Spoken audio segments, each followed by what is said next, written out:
ಕನ್ನಡ ತಮಿಳಿನಿಂದ ಹುಟ್ಟಿದ್ದು ಎಂಬ ಹೇಳಿಕೆ ವಿಚಾರವಾಗಿ ಕಮಲ್ ಹಾಸನ್ ವಿರುದ್ಧ ಸಿಕ್ಕಾಪಟ್ಟೆ ಆಕ್ರೋಶ ವ್ಯಕ್ತವಾಗಿದೆ. ಅಷ್ಟಲ್ಲ, ಶಿವಣ್ಣ ವಿರುದ್ಧವೂ ಕೂಡ, ಶಿವರಾಜ್ ಕುಮಾರ್ ವಿರುದ್ಧವೂ ಕೂಡ ಕರವೇ ಕಿಡಿಕಾರಿದೆ. ಕಮಲ್ ಹೇಳಿಕೆಯನ್ನ ಶಿವಣ್ಣ ಸಮರ್ಥಿಸಿಕೊಂಡಿದ್ರಾ ಅನ್ನುವಂಥದ್ದು. ಶಿವರಾಜ್ ಕುಮಾರ್ಗೆ ಕನ್ನಡದ ಇತಿಹಾಸ ಗೊತ್ತಿಲ್ವಾ ಅನ್ನೋ ಪ್ರಶ್ನೆ ಮಾಡಿದೆ. ಶಿವಣ್ಣಗೆ ಇತಿಹಾಸ ತಿಳಿಸೋದಕ್ಕೆ ಕಾರವೇ ಮುಂದಾಗಿದೆ. ಶೀಘ್ರ ಶಿವರಾಜ್ ಕುಮಾರ್ ಅವರ ಮನೆಗೆ ಕಾರವೇ ಟೀಮ್ ಭೇಟಿ ನೀಡುತ್ತೆ ಅಂತ ಹೇಳಲಾಗಿದೆ. ಇತಿಹಾಸದ ಪುಸ್ತಕಗಳೊಂದಿಗೆ ಕಾರವೇ ಅಧ್ಯಕ್ಷ ನಾರಾಯಣಗೌಡ ತೆರಳಲಿದ್ದಾರಂತೆ. ಶಿವಣ್ಣರ ಮನೆಗೆ ಭೇಟಿ ನೀಡೋದಕ್ಕೆ ಕಾರವೇ ನಿಯೋಗ ಸಿದ್ಧತೆ ನಡೆಸಿದೆ. ಭೇಟಿ ಆಗ್ತೀನಿ. ಶಿವಣ್ಣ ಅವರಿಗೆ ಒಂದಷ್ಟು ಅವತ್ತಿನ ಸಂದರ್ಭಕ್ಕೆ ಮಾತಾಡೋಕ್ಕೆ ಅವರಿಗೆ ಕನ್ನಡದ ಇತಿಹಾಸ ಮತ್ತು ಭಾಷಾ ಇತಿಹಾಸ ಗೊತ್ತಿರಲಿಲ್ಲ ಅನಿಸುತ್ತೆ. ಹಾಗಾಗಿ ಅದನ್ನು ಮನವರಿಕೆ ಮಾಡಿಕೊಡ್ತೀನಿ. ಸರ್, ನಮ್ಮ ಕನ್ನಡ ನಟ ನಟಿಯರು ಸಹ ಕಮಲ್ ಹಾಸನ್ ಪರವಾಗಿ ಮಾತಾಡ್ತಾರೆ. ಕಮಲ್ ಹಾಸನ್ ಬಗ್ಗೆ ಮಾತಾಡುವಂಥ ನಟ ನಟಿಯರು ಯಾರಾದರೂ ಕರ್ನಾಟಕದಲ್ಲಿದ್ದರೆ ತಾವುಗಳು ತಮಿಳ್ನಾಡಿಗೆ ಹೋಗಿ ಇದ್ಬಿಡಿ. ಕಮಲ್ ಹಾಸನ್ನ ಸಮರ್ಥನೆ ಮಾಡ್ಕೊಳ್ಳೋದಾದರೆ ಕನ್ನಡ ಭಾಷೆ ಬೈದರೂ ಚಿಂತೆ ಇಲ್ಲ, ಅವಮಾನ ಮಾಡಿದ್ರೂ ಚಿಂತೆ ಇಲ್ಲ, ಕನ್ನಡಿಗರ ಸ್ವಾಭಿಮಾನವನ್ನು ಕೆಣಕಿರೂ ಚಿಂತೆ ಇಲ್ಲ. ನಾವು ಕಮಲ್ ಹಾಸನ್ ಪರವಾಗಿದ್ದೀವಿ ಅಂತ ಯಾರಾದರೂ ಕರ್ನಾಟಕದ ನಟ ನಟಿಯರು ಇದ್ದರೆ ಅವರಿಗೆ ನಿಮಗೆ ಕರ್ನಾಟಕದಲ್ಲಿ ಜಾಗ ಇಲ್ಲ, ತಮಿಳ್ನಾಡಲ್ಲಿ ಹೋಗಿ ವಾಸ ಮಾಡಿ ಅಂತ ಹೇಳ್ತೀವಿ. ತಮಿಳು ನಟ ಕಮಲ್ ಹಾಸನ್ ವಿಚಾರ ವಿವಾದವನ್ನು ಸೃಷ್ಟಿಸಿದೆ. ಕನ್ನಡ ಅವಹೇಳನ ಮಾಡೋರಿಗೆ ಮೂಗುದಾರ ಹಾಕಬೇಕು, ಕನ್ನಡಿಗರ ಅಸ್ಮಿತೆ ಕೆಣಕುವವರ ವಿರುದ್ಧ ಕಾನೂನು ಹೋರಾಟ ಕೈಗೊಳ್ಳಬೇಕು, ಕಠಿಣ ಕಾನೂನು ಜಾರಿಗೆ ಸರ್ಕಾರ ಮುಂದಾಯ್ತಾ? ಇದು ರಿಪಬ್ಲಿಕ್ ಕನ್ನಡದ ಬಿಗ್ ಎಕ್ಸ್ಕ್ಲೂಸಿವ್.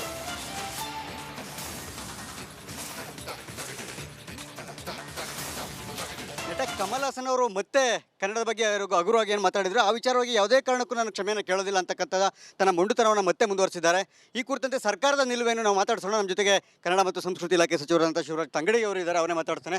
ಸರ್, ಯಾವುದೇ ಕಾರಣಕ್ಕೂ ನಾನು ಕ್ಷಮೆ ಕೇಳುವಂಥದ್ದು ಮಾತೇ ಇಲ್ಲ ಅಂತಕ್ಕಂಥ ಮಾತನ್ನು ಭಾಳ ಸ್ಪಷ್ಟವಾಗಿ ಹೇಳಿದ್ದಾರೆ. 2 ಬಾರಿ ಪುನರುಚ್ಚಾರ ಮಾಡಿದ್ದಾರೆ. ಸರ್ಕಾರದ ನಿಲುವು ಮುಂದೆ ಏನು ನೋಡಿ, ಈಗ ಅವರು ಪುನರುಚ್ಚಾರ ಮಾಡಿದ್ದಾರೆ. ಎಲ್ಲ ಸಂಘಟನೆ, ಕನ್ನಡ ಪರ ಇರುವಂಥ ಸಂಘಟನೆಗಳು ಮತ್ತು ಕನ್ನಡ ಚಲನಚಿತ್ರ ವಾಣಿಜ್ಯ ಮಂಡಳಿ ನಿನ್ನೆ ಭಾಳ ಸ್ಪಷ್ಟವಾಗಿ ಹೇಳಿದೆ. ಸರ್ಕಾರನೂ ಹೇಳಿದೆ,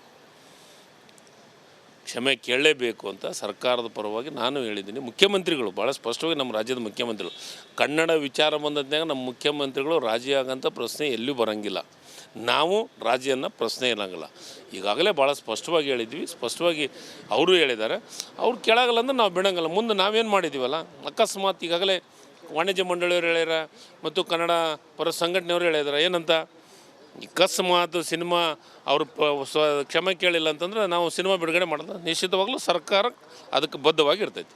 ಕೇವಲ ಸಿನಿಮಾಗಳನ್ನ ಬ್ಯಾನ್ ಮಾಡಿದ್ರೆ ಮುಗ್ದೋಯ್ತು ಅಂತ ಕನ್ನಡದ ಅಸ್ಮಿತೆಯನ್ನೇ ಕೆಣಕುವಂತಹ ಕೆಲಸವನ್ನು ಮಾಡಿದ್ದಾರೆ.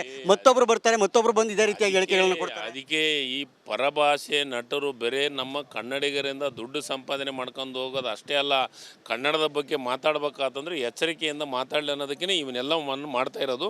ಮುಂದಿನ ದಿನಮಾನದೊಳಗೆ ಇನ್ನೂ ಇದಕ್ಕೆ ಕಠಿಣವಾದಂಥ ಕಾನೂನು ಏನು ತರಬೇಕಾಗತ್ತೆ ಅನ್ನೋದ್ರ ಬಗ್ಗೆನೂ ಮುಖ್ಯಮಂತ್ರಿಗಳ ಜೊತೆ ಕುಂತು ಚರ್ಚೆ ಮಾಡಿ ನಿರ್ಧಾರವನ್ನು ಮಾಡ್ತೀವಿ. Thank you. ಹಾಗೆ ಡೆಡ್ಲೈನ್ ಮುಗಿದ್ರೂ ಕೂಡ ಅವ್ರು ಕ್ಷಮೆ ಕೇಳಲೇ ಇಲ್ಲ ಅಂತ ನನ್ನ ಸಂದರ್ಭದಲ್ಲಿ ಮುಲಾಜಿಲ್ಲದೆ ಬ್ಯಾನ್ ಆಗುತ್ತೆ. 101% ಈಗಾಗಲೇ ಅವರು ಹೇಳಿದ್ದಾರೆ, ನಾನು ಹೇಳ್ತಾ ಇದ್ದೀನಿ. Thank you sir. ಎಸ್, ಇದಿಷ್ಟು ಕೂಡ ಸಚಿವರಾದ ಶಿವರಾಜ್ ತಂಗಡಿಯವರ ಮಾತು. ಅವ್ರು ಹೇಳುವಂತೆ ನೇರವಾಗಿ ಮುಖ್ಯಮಂತ್ರಿಗಳು ಕೂಡ ಈಗಾಗಲೇ ಸ್ಪಷ್ಟವಾಗಿ ಹೇಳಿದರೆ ಯಾರೇ ಕನ್ನಡದ ತಂಟೆಗೆ ಬಂದರೂ ಕೂಡ ಅವ್ರನ್ನ ಅಷ್ಟಕ್ಕೆ ಸುಲಭವಾಗಿ ಬಿಡೋದಿಲ್ಲ ಅಂತಕ್ಕಂಥ ಮಾತನ್ನು ಹೇಳಿದರೆ, ಮುಂದೆ ಕಮಲ್ ಹಾಸನ್ ಅವರ ಮೊಂಡುತನ ಯಾವ ಹಂತಕ್ಕೆ ಹೋಗುತ್ತೆ ಮತ್ತು ಅದರ ಪರಿಣಾಮಗಳು ಏನು ಅನ್ನೋದನ್ನು ಕ್ಯಾಮ್ರಾ ಪರ್ಸನ್ ಮಂಜುನಾಥ್ ಜೊತೆ ಸುರೇಶ್, ರಿಪಬ್ಲಿಕ್ ಕನ್ನಡ, ಬೆಂಗಳೂರು.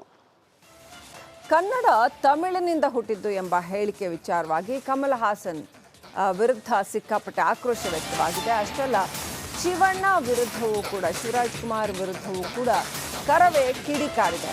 ಕಮಲ್ ಹೇಳಿಕೆಯನ್ನ ಶಿವಣ್ಣ ಸಮರ್ಥಿಸಿಕೊಂಡಿದ್ರಾ ಅನ್ನುವಂಥದ್ದು. ಶಿವರಾಜ್ ಕುಮಾರ್ಗೆ ಕನ್ನಡದ ಇತಿಹಾಸ ಗೊತ್ತಿಲ್ವಾ ಅನ್ನೋ ಪ್ರಶ್ನೆ ಮಾಡಿದೆ. ಶಿವಣ್ಣಗೆ ಇತಿಹಾಸ ತಿಳಿಸೋದಕ್ಕೆ ಕಾರವೇ ಮುಂದಾಗಿದೆ.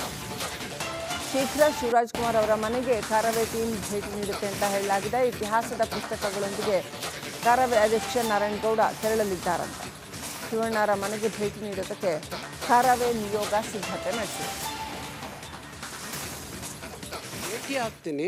ಶಿವಣ್ಣ ಅವರಿಗೆ ಒಂದಷ್ಟು ಅವತ್ತಿನ ಸಂದರ್ಭಕ್ಕೆ ಮಾತಾಡೋಕ್ಕೆ ಅವರಿಗೆ ಕನ್ನಡದ ಇತಿಹಾಸ ಮತ್ತು ಭಾಷಾ ಇತಿಹಾಸ ಗೊತ್ತಿರಲಿಲ್ಲ ಅನಿಸುತ್ತೆ. ಹಾಗಾಗಿ ಅದನ್ನು ಮನವರಿಕೆ ಮಾಡಿಕೊಡ್ತೀನಿ. ಸರ್, ನಮ್ಮ ಕನ್ನಡ ನಟ ನಟಿಯರು ಸಹ ಕಮಲ್ ಹಾಸನ್ ಪರವಾಗಿ ಮಾತಾಡ್ತಾರೆ. ಕಮಲ್ ಹಾಸನ್ ಬಗ್ಗೆ ಮಾತಾಡುವಂಥ ನಟ ನಟಿಯರು ಯಾರಾದರೂ ಕರ್ನಾಟಕದಲ್ಲಿದ್ದರೆ ತಾವುಗಳು ತಮಿಳ್ನಾಡಿಗೆ ಹೋಗಿ ಇದ್ಬಿಡಿ. ಕಮಲ್ ಹಾಸನ್ನ ಸಮರ್ಥನೆ ಮಾಡ್ಕೊಳ್ಳೋದಾದರೆ ಕನ್ನಡ ಭಾಷೆ ಬೈದರೂ ಚಿಂತೆ ಇಲ್ಲ, ಅವಮಾನ ಮಾಡಿದ್ರೂ ಚಿಂತೆ ಇಲ್ಲ, ಕನ್ನಡಿಗರ ಸ್ವಾಭಿಮಾನವನ್ನು ಕೆಣಕಿರೂ ಚಿಂತೆ ಇಲ್ಲ. ನಾವು ಕಮಲ್ ಹಾಸನ್ ಪರವಾಗಿದ್ದೀವಿ ಅಂತ ಯಾರಾದರೂ ಕರ್ನಾಟಕದ ನಟ ನಟಿಯರು ಇದ್ದರೆ ಅವ್ರಿಗೆ ನಿಮಗೆ ಕರ್ನಾಟಕದಲ್ಲಿ ಜಾಗ ಇಲ್ಲ, ತಮಿಳ್ನಾಡಲ್ಲಿ ಹೋಗಿ ವಾಸ ಮಾಡಿ ಅಂತ ಹೇಳ್ತೀವಿ. ತಮಿಳು ನಟ ಕಮಲ್ ಹಾಸನ್ ವಿಚಾರ ವಿವಾದವನ್ನು ಸೃಷ್ಟಿಸಿದೆ. ಕನ್ನಡ ಅವಹೇಳನ ಮಾಡೋರಿಗೆ ಮೂಗುದಾರ ಹಾಕಬೇಕು, ಕನ್ನಡಿಗರ ಅಸ್ಮಿತೆ ಕೆಣಕುವವರ ವಿರುದ್ಧ ಕಾನೂನು ಹೋರಾಟ ಕೈಗೊಳ್ಳಬೇಕು, ಕಠಿಣ ಕಾನೂನು ಜಾರಿಗೆ ಸರ್ಕಾರ ಮುಂದಾಯ್ತಾ? ಇದು ರಿಪಬ್ಲಿಕ್ ಕನ್ನಡದ ಬಿಗ್ ಎಕ್ಸ್ಕ್ಲೂಸಿವ್.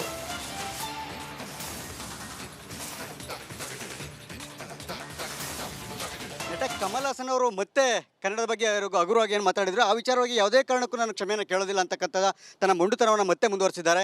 ಈ ಕುರಿತಂತೆ ಸರ್ಕಾರದ ನಿಲುವೇನು ನಾವು ಮಾತಾಡ್ಸೋಣ. ನಮ್ಮ ಜೊತೆಗೆ ಕನ್ನಡ ಮತ್ತು ಸಂಸ್ಕೃತಿ ಇಲಾಖೆ ಸಚಿವರಾದಂಥ ಶಿವರಾಜ್ ತಂಗಡಿ ಅವರು ಇದ್ದಾರೆ, ಅವರೇ ಮಾತಾಡ್ತಾನೆ. ಸರ್, ಯಾವುದೇ ಕಾರಣಕ್ಕೂ ನಾನು ಕ್ಷಮೆ ಕೇಳುವಂಥದ್ದು ಮಾತೇ ಇಲ್ಲ ಅಂತಕ್ಕಂಥ ಮಾತನ್ನು ಭಾಳ ಸ್ಪಷ್ಟವಾಗಿ ಹೇಳಿದ್ದಾರೆ. 2 ಬಾರಿ ಪುನರುಚ್ಚಾರ ಮಾಡಿದ್ದಾರೆ. ಸರ್ಕಾರದ ನಿಲುವು ಮುಂದೆ ಏನು ನೋಡಿ, ಈಗ ಅವರು ಪುನರುಚ್ಚಾರ ಮಾಡಿದ್ದಾರೆ.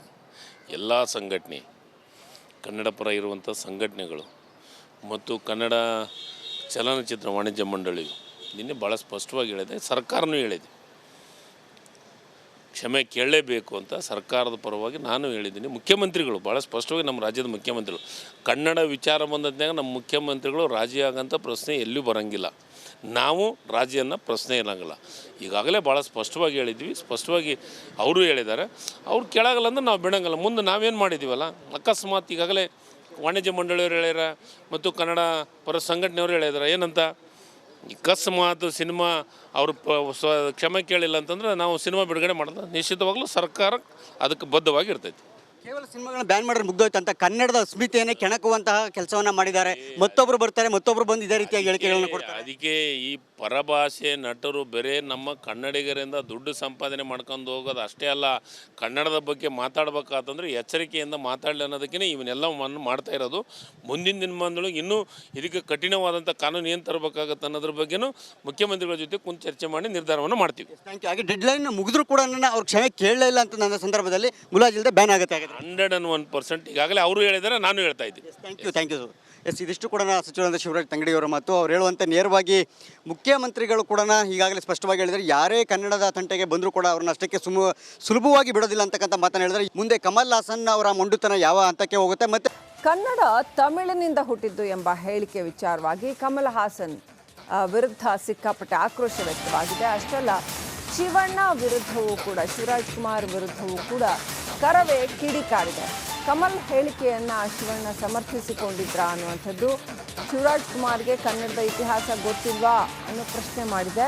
ಶಿವಣ್ಣಗೆ ಇತಿಹಾಸ ತಿಳಿಸೋದಕ್ಕೆ ಕಾರವೇ ಮುಂದಾಗಿದೆ.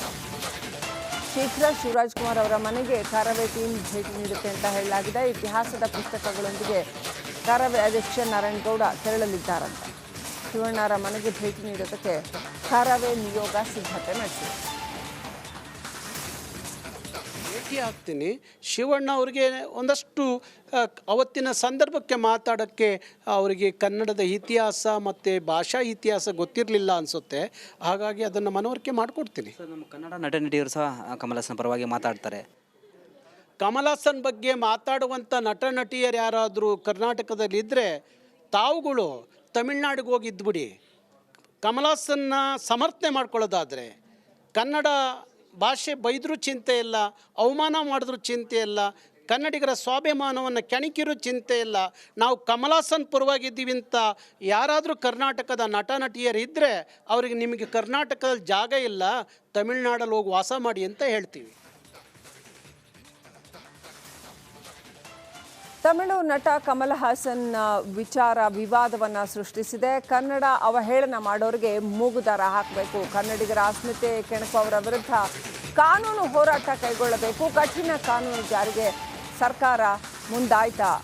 ಇದು ರಿಪಬ್ಲಿಕ್ ಕನ್ನಡದ ಬಿಗ್ ಎಕ್ಸ್ಕ್ಲೂಸಿವ್.